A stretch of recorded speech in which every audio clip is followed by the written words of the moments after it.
स्वागत है आपका कैपिटल टीवी में। चर्च को बहुत ही पवित्र स्थान माना जाता है कि यहाँ ईश्वर की प्रार्थना करने से गॉड खुश होते हैं और सभी प्रॉब्लम्स को चुटकियों में दूर कर देते हैं। लेकिन इन सफेद कैथोलिक चर्चों के पीछे की काली सच्चाई कुछ और है। कैथोलिक चर्चों में होने वाली काली करतूतों को लेकर एक क्रिश्चियन देश ने ही एक रिपोर्ट जारी की है। इस रिपोर्ट के आने के बाद कैथोलिक की दुनिया में हड़कंप मच गया है। इस रिपोर्ट में देखिए।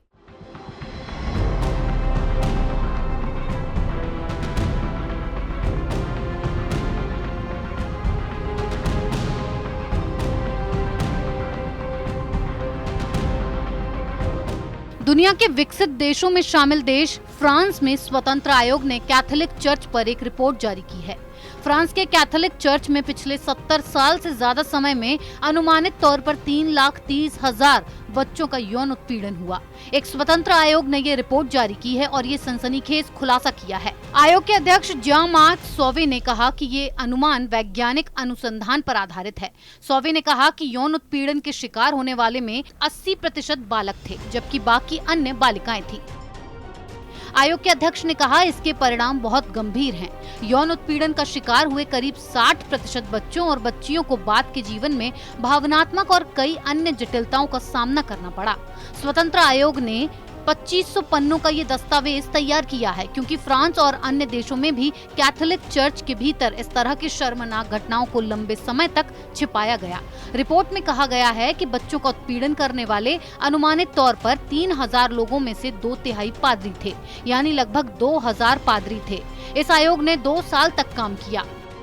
पीड़ितों, प्रत्यक्षदर्शियों के बयान दर्ज किए और चर्च, अदालत, पुलिस और 1950 के दशक से मीडिया में प्रकाश में आए मामलों का अध्ययन किया। जांच के आरंभ में एक विशेष हेल्पलाइन भी शुरू की गई, जिस पर पीड़ित या उसके बारे में जानकारी दी जा सकती थी। आयोग को इस दौरान 6500 से ज्यादा लोगों ने फोन पर सूचनाएं दी कि उनके साथ भी चर्च में यौन उत्पीड़न किया गया। सौवे ने कहा कि ऐसे मामलों में चर्च और उसकी व्यवस्था भी दोषी हैं, क्योंकि ऐसे मामलों में पीड़ितों को ही शक की नजर से देखा गया। यही नहीं, उन्हें किसी भी तरह की कोई मदद नहीं की गई। तो ये है चर्च और पादरियों की सच्चाई, जहां प्रार्थना के साथ और कुछ भी होता है, जहां बच्चों और बच्चियों को इसलिए रखा जाता है कि उनकी मदद की जाएगी, लेकिन उस मदद के बदले उन्हें जिंदगी भर का जख्म दे दिया जाता है, जो हमेशा हरा रहता है। जो क्रिश्चियन समाज अन्य धर्मों पर उंगली उठाता है, जो कैथोलिक सिस्टम दूसरे सिस्टम को मान्यता नहीं देता था, वहां इस रिपोर्ट के आने के बाद हड़कंप मचा है। ये रिपोर्ट महज फ्रांस के कैथोलिक चर्च की है। सोचिए अगर दुनिया के चर्चों पर रिपोर्ट आ गई तो ये संख्या क्या होगी। इस खबर में फिलहाल इतना ही। बने रहिए कैपिटल टीवी के साथ। जय हिंद।